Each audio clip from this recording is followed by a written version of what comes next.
wasiirka wasaaradda gaadiidka iyo horumarinta jidadka Soomaaliland Cabdullaahi Abubakar Maxamed oo hawlo shaqo u jooga xarunta magaalada madaxda gobolka Sanaag ee Ceergabo ayaa kormeeray xafiiska wasaaradda gaadiidka iyo horumarinta jidadka Soomaaliland ee magaalada Ceergabo waxaana ugu horreyn halkaasi wafdiga wasiirka warbixino ku siiyay suduuha wasaaradda gaadiidka iyo horumarinta jidadka ee gobolka Sanaag soo dhawaata wasiir xafiiskii wasaaradda gaadiidka iyo horumarinta jidadka gobolka Sanaag waan kugu soo dhaweynaynaa wasaarad ballaaran oo wasaaradda shaqeynaysa systemkeedii iyo wixeediiba oo magaranaysa uu shaqeynayaa waxa laga yaabaa 6 gobol ee magaranaysa Soomaaliland inay magaranaysa gobolka Berbera mooyaan inta kale ay lambar 1 ka noqoto dadku liisamada iyo bileedhada u baahan yihiin sidoo kalena waxa halkaasi ka hadlay maayirka degmada Ceergabo Ismaaciil Xaaji Nuur iyo barasaabka gobolka Sanaag Maxamed Axmed Caalim Timbro aad iyo aad baan runtii ugu faraxsanahay imashadaada waxaan rajaynaynaa in wax badan inoo suura galaan waad noo qabto insha allahu adiguna waxaad timin dalkaadii dadkaagii wasiir soo dhow baan ku leenahay meesha magaalada hawlaha guud baa markii hore lahaan jiray idinkuna isku mid baa haydeen hawlaha guud iyo wasaaradani de meeshii oo dhan way isla khaldan tahay in la dhisay u baahan tahay in wax laga qabtay u baahan tahay maanta indhaagaad ku aragtay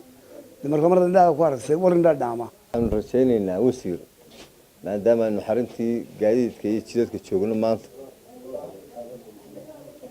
dayax ka muuqdan aad aragto inkastoo xafiis ahaan dee network idin xiliyo uu shaqeynayo haddana dee shaqaalihii qolka yar 4 mitir ku wada xariisan yihiin extension bay u baahan yihiin waxaanu idinka filaynaa gacan degdeg wasaaradda waanu ku talagelaynaa in ciidanka iyaga kala raro oo meesha u banayno inta taag iyaga waqtigii laga wada maarmo waxaanu ku leenahay ku soo dhawow wasiirka wasaaradda gaadiidka iyo horumarinta jidadka Soomaaliland Cabdullaahi Abubakar Maxamed oo halkaasi ka hadlay ayaa sheegay in wax laga qaban doono baahiyaha wasaaradda ee gobolkaani isha macalina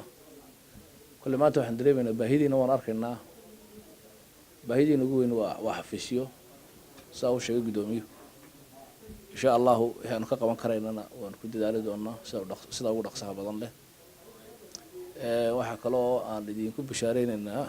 guud ahaan Soomaaliland iyo gaar ahaan gobolkana inaanu dhawaan jeclahay inaan laysanskii la bixinayo la bixiyo qorshe wasaaraduna ma aha in gobol qura ama caasimada qura laysan loo soo doonto waxaad awood u yeelan doontaan insha Allah hadda la ka dhigo sida gobolada kale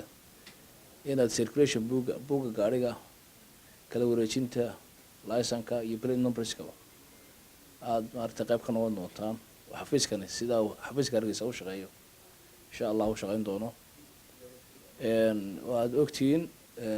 laga wala soo wala tiim la soo tababaray kale tababar kale inuu soo socdo insha Allah hadda la ka dhigo marka waxaan doonaynaa dad ahaan iyo xafiis ahaanba wixii la kala qaban karo inaan idin dadaalo insha Allah hadda la ka dhigo aad iyo aad baan ugu faraxsanahay inaan soo barkhad maxamuud geedi bulsho TV magaalada Ceergabo